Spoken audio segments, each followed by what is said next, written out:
This is Compass Update for June the 19th, 2025. Today I want to take just a moment and say thank you. Thank you for your heart and your intentionality about discipleship, evangelism, and mission. I think about the legacy of this church community and together, over the generations, we've made an enormous impact both locally and globally.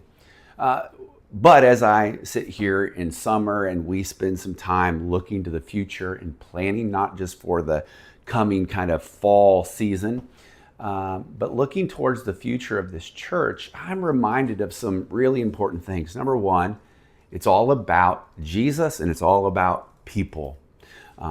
We need to reach people, we need to disciple people, we need to train people. This is an important thing in the church, but as I think about this, I'm reminded of a sobering statistic that I saw earlier this year, that over 10,000 churches per year in the United States of America are shutting their doors forever, primarily because they haven't looked to the future.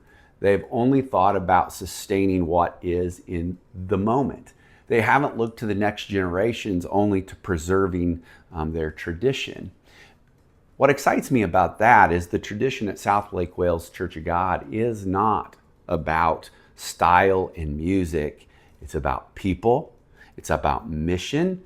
It's about discipleship. It's about evangelism.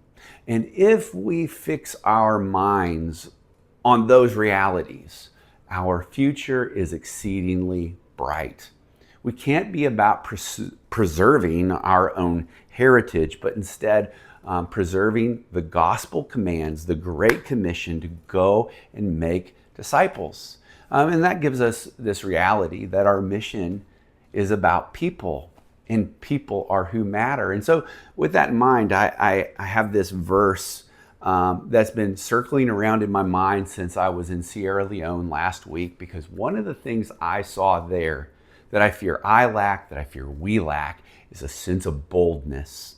2 Corinthians chapter 3, verse 12 reminds us, because of the hope we have for the future, because of what Jesus has done for us, because the veil of religion and tradition have been lifted from our eyes, and because we have the hope of the gospel in us and heaven before us, we now serve with boldness.